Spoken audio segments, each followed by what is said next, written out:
Truques que a modelagem nos prega todos os dias.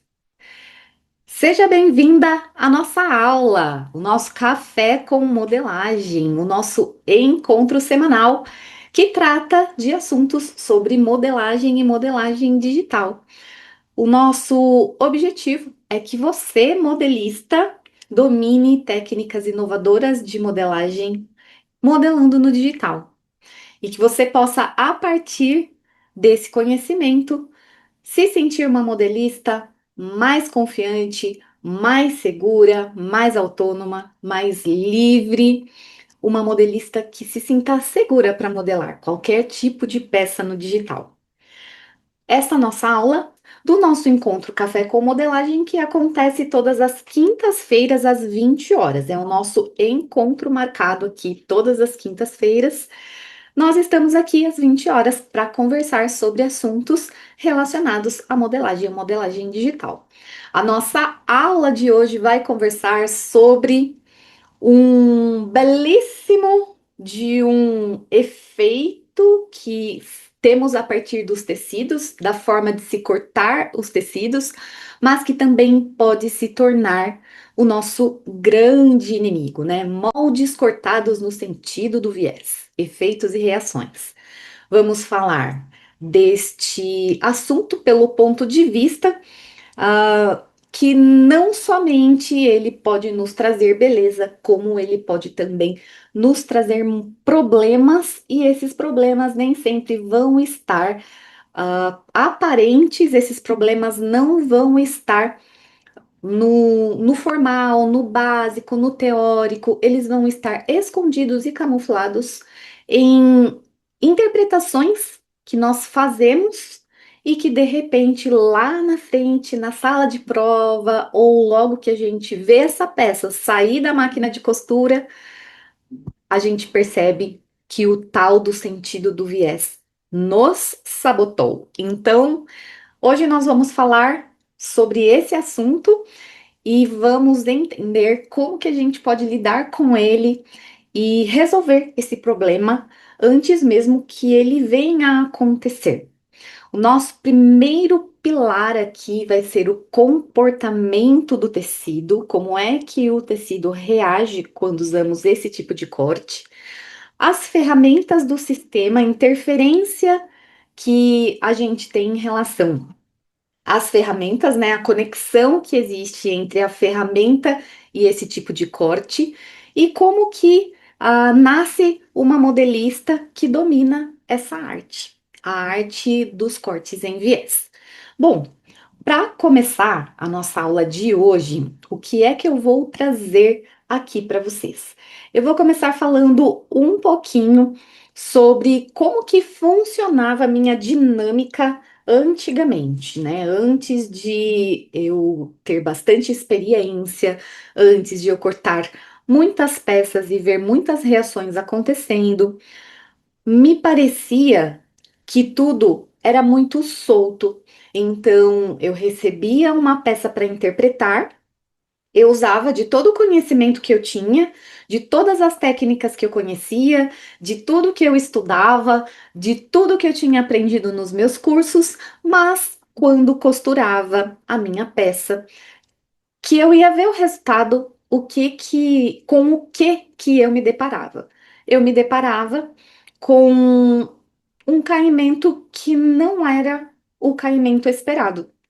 Qual é o caimento que a gente espera quando a gente faz a nossa modelagem?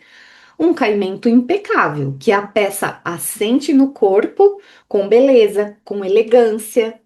E para que ela tenha beleza e elegância, precisa se respeitar algumas coisas, né? Alinhamentos, o visual. E a primeira coisa que vai impactar na beleza de uma peça, na elegância de uma peça, é quando nós temos sobras. Se eu tenho sobra de decote, se eu tenho sobra de cava, se eu tenho uma vestibilidade que não aconteceu, a peça era para vestir o corpo, ou ficou justa, ou ficou larga, né? Ou torceu no corpo. Então a gente tem várias situações aí que podem impactar na beleza da nossa peça.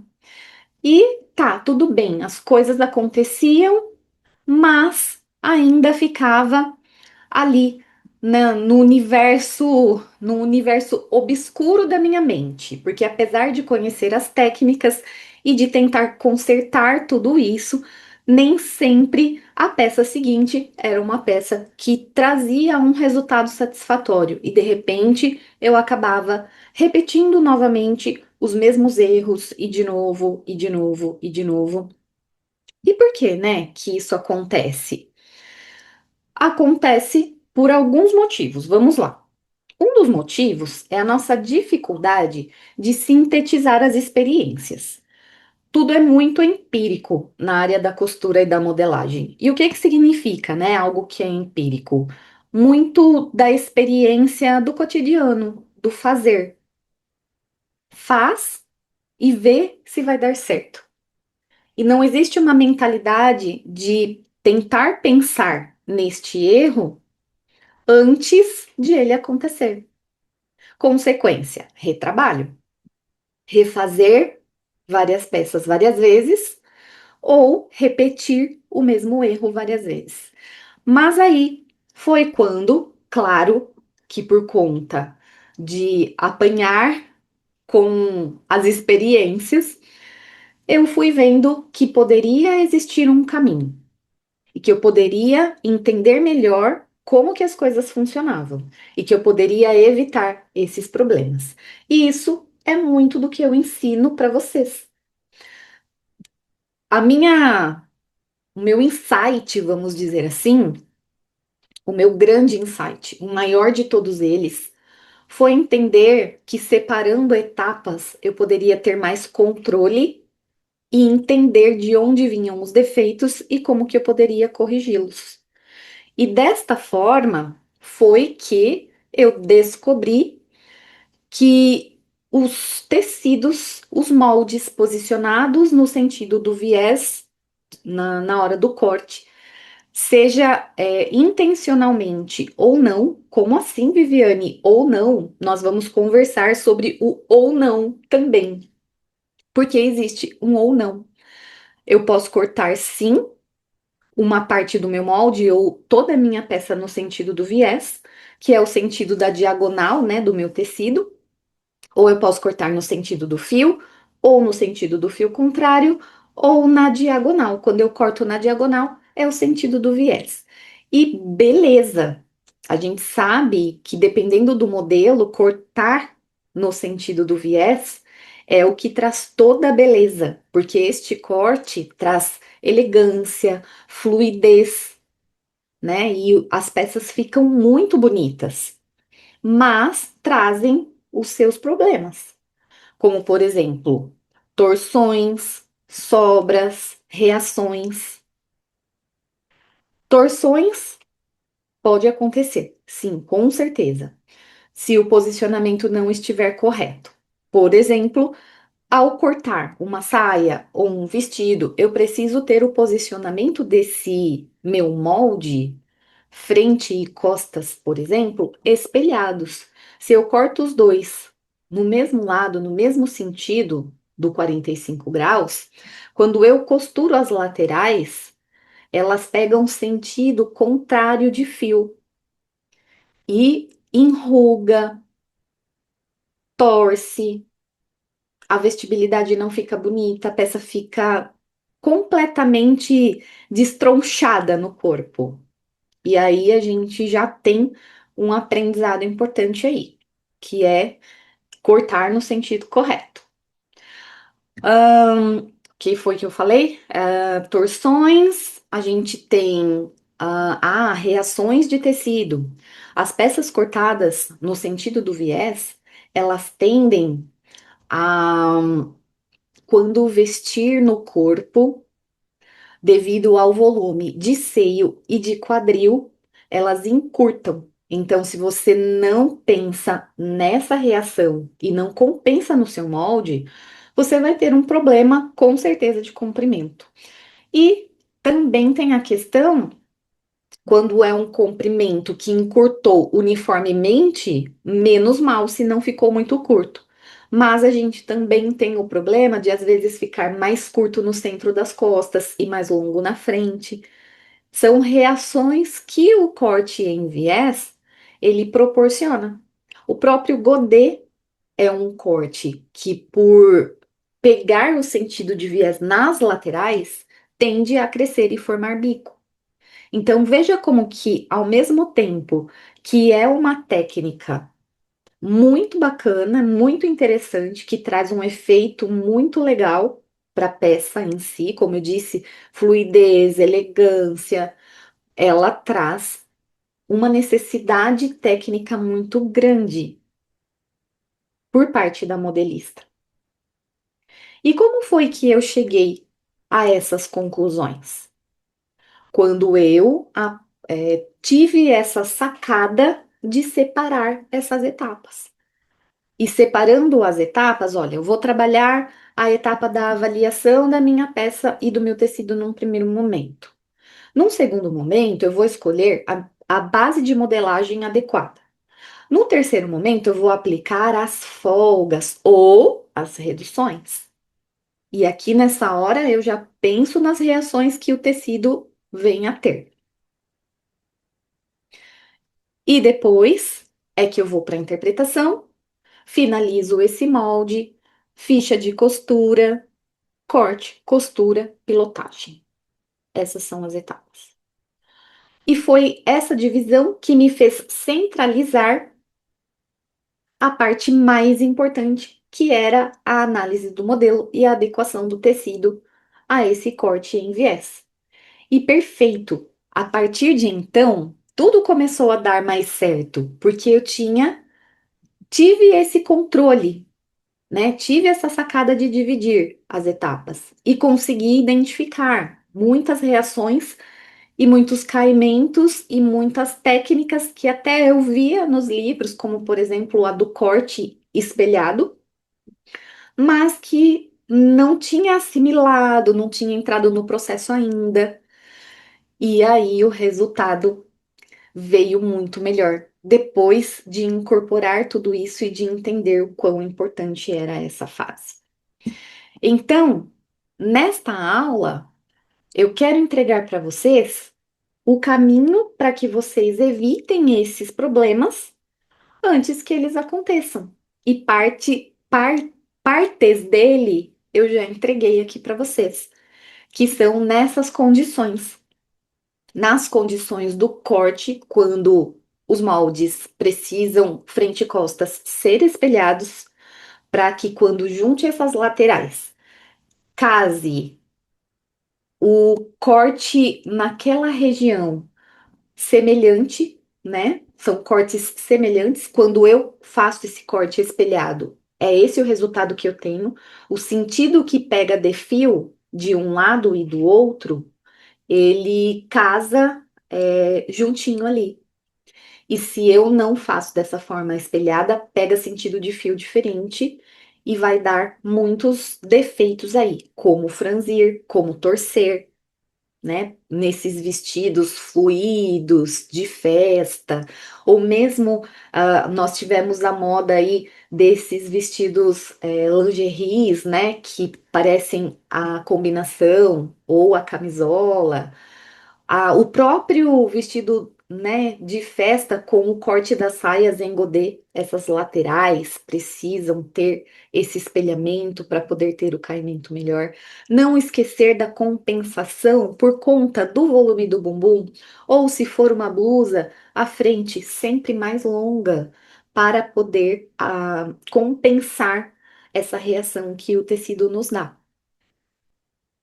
E então já trazendo aí algumas, né, alguns aprendizados com esse corte, a gente pode afirmar aqui, né, o pilar um da nossa aula, que é o tecido altera, sim, né, o comportamento de uma modelagem. Então, por mais que uma modelagem esteja impecável, se o corte deste tecido não foi feito corretamente, nós podemos ter um impacto na peça lá no final, na minha piloto. E até aí, tudo até é mais claro e mais fácil de ser identificado. E lembra que eu falei que nem tudo está presente aos nossos olhos? E neste momento do nosso aprendizado, eu vou trazer aqui as reações adversas que acontecem principalmente com tecidos finos e em partes específicas mais delicadas, como por exemplo, decotes, cavas, cós, que ao serem posicionados no tecido, por questões de ângulo das linhas dos nossos moldes, por questões dos formatos dos nossos moldes, eles vão inevitavelmente pegar o sentido do viés. Se eu estou posicionando a minha modelagem no sentido do fio paralelo à orelha, inevitavelmente, muito certamente, uma cava de uma regata, de uma blusa de alças, vai pegar um sentido de viés. E aí nós temos as reações de costura que vai também impactar nesse resultado final, que é a reação de quando você costura um tecido no outro, numa região onde pegou sentido do viés. Depois você precisa colocar um pesponto interno nesse forro para esse forro não virar para fora. Então eu já tenho aí duas costuras. E quando você vai provar essa peça na modelo de prova, ou se for no sob medida na pessoa que vai vestir a peça, eu tenho ali um tecido sobrando, que vai se repetir inevitavelmente. Se você fizer uma peça e não compensar, e se você fizer 100 peças e não compensar, em todas as peças que não forem compensadas, vai ter essa sobra. E muitas vezes o mesmo acontece com decotes, porque eles também pegam sentido de viés. E a gente tem essa anatomia mais profunda aqui nessa região, entre o volume do seio, no nosso colo, né? Entre o seio e o nosso pescoço. Então, essa limpeza de decote é sempre também necessária. E eu modelei anos e anos e anos sem fazer. E eu sei que tem muita modelista que não faz também. E aí o resultado fica ruim? Não fica ruim. Dá para fazer muita coisa, vai ter muito cliente que vai vestir, vai ter muita modelista que vai modelar sem fazê-los lá na indústria mesmo, trabalhando profissionalmente, ganhando dinheiro, fazendo sem o ajuste. Mas a partir do momento em que você adota a prática, são pequenos detalhes. É um detalhe num decote, é um detalhe numa cava, é um detalhe num alinhamento de lateral, e a sua peça vai ganhando um outro status no quesito caimento. Então, sim, o tecido, ele pode impactar completamente no resultado da minha modelagem. Assim como decotes e cavas, nós temos cós de calça, cós de shorts, cós de saia. Gente, quantas vezes fazer a interpretação seguindo passo a passo, direitinho, colocando entretela para ficar tudo mais firminho, mais estruturado. Costurou. O bendito do cos vai vestir na modelo o cos tá largo. Por quê? Porque a gente tem a reação do tecido, mesmo tendo a entretela. Se o tecido for muito firme, muito seco, ou a entretela der uma estrutura muito firme, a gente pode trabalhar um cos de qualquer coisa, calça, saia, shorts, vestido, com a medida exata da modelo. Se for um tecido muito seco, pode até colocar ali uns milímetrozinhos de folga nessa cintura para dar um conforto, 1 centímetro, 2 centímetros ali, bem pouco. Mas se for um tecido que tem uma maleabilidade, se a entretela que você estiver usando for uma entretela de malha, vai crescer. Vai crescer, vai ter que ajustar. E eu me lembro que na época do ateliê, eu fui aprendendo muitas coisas fazendo na prática.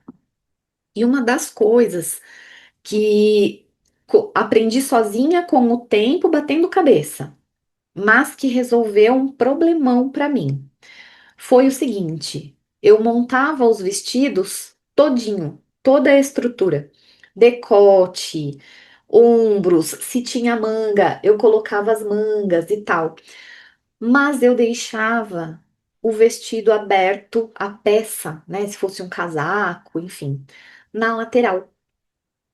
E aí eu fazia na lateral uma costura como fosse um alinhavo, no ponto número 5 ou até fechava, dependendo da peça, fechava ali com um alinhavo na mão.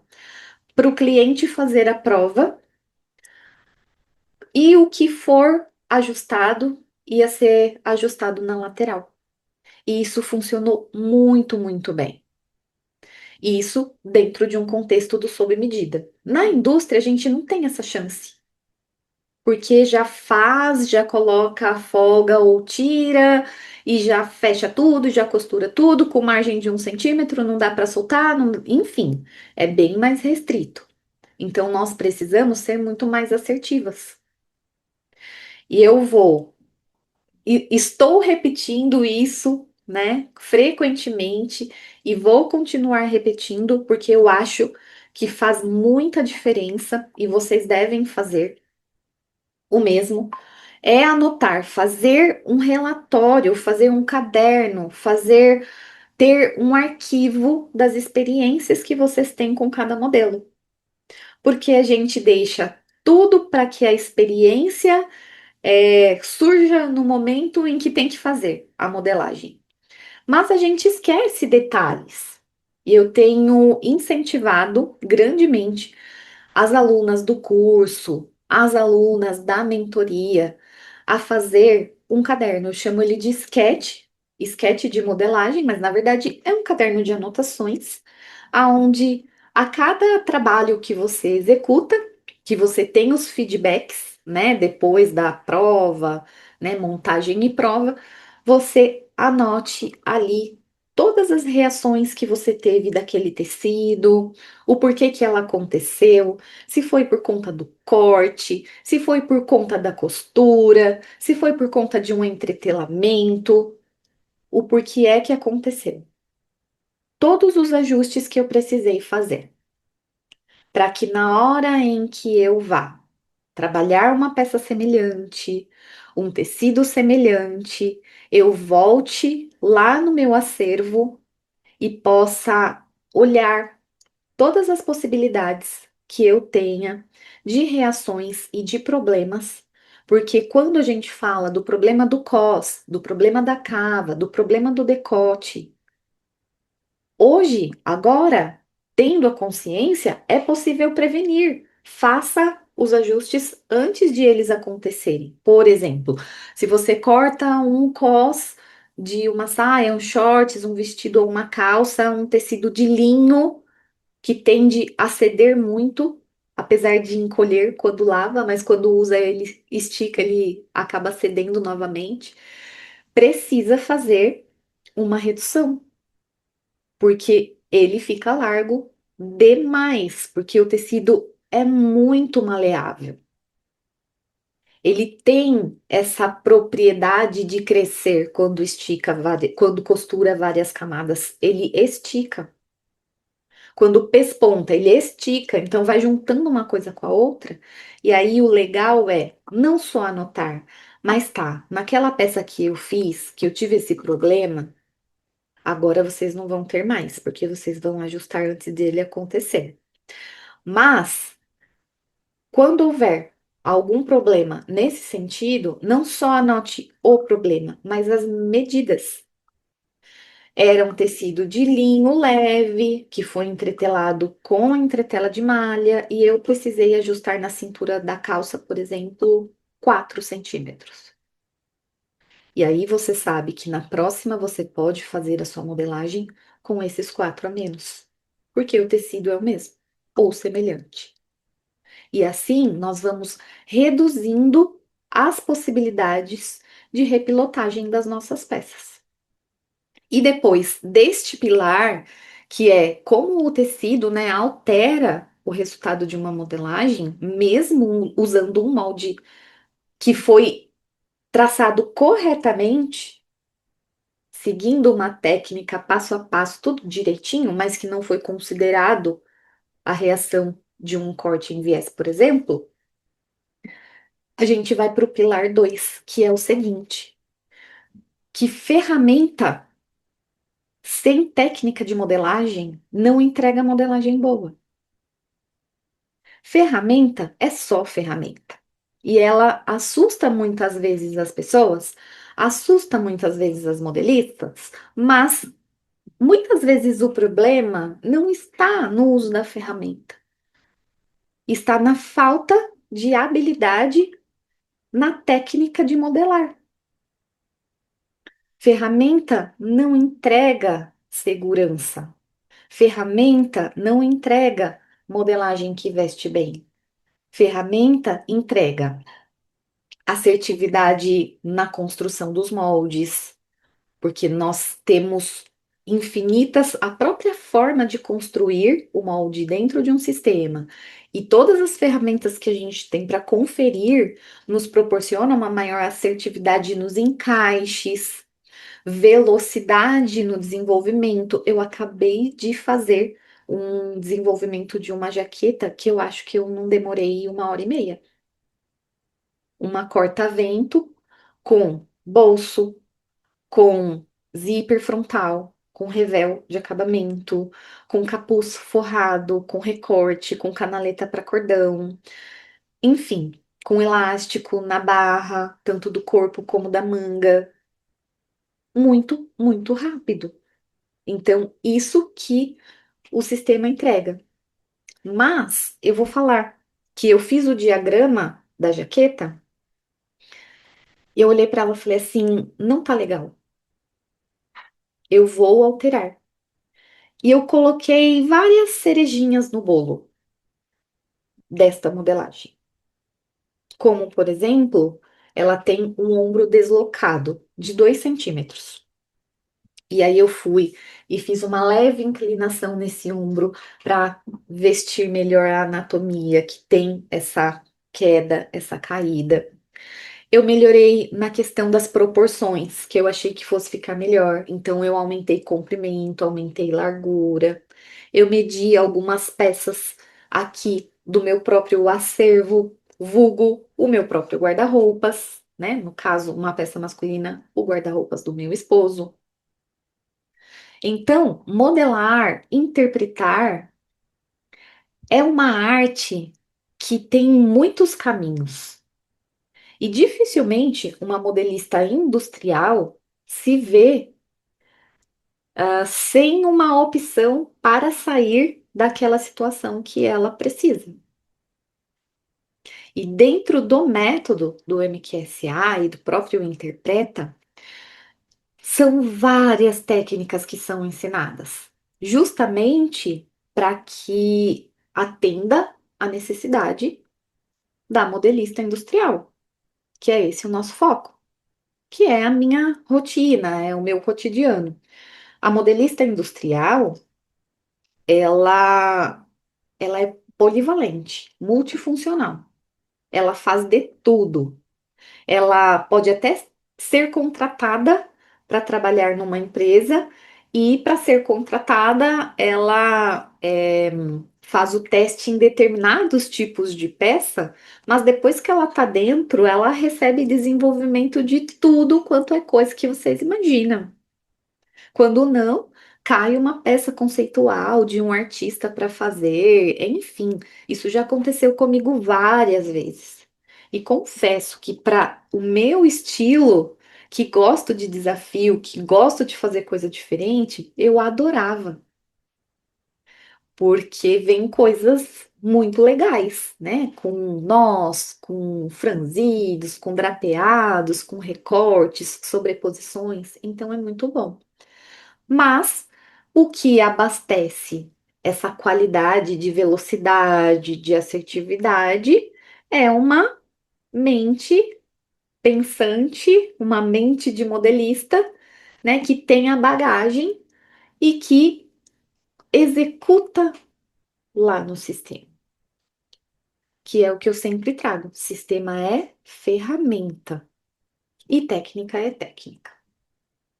A gente precisa das duas coisas afinadinhas para que a nossa peça saia com uma perfeição maior lá na ponta, certo? E a modelista, a gente já falou aqui do terceiro pilar. O terceiro pilar é sobre a modelista segura.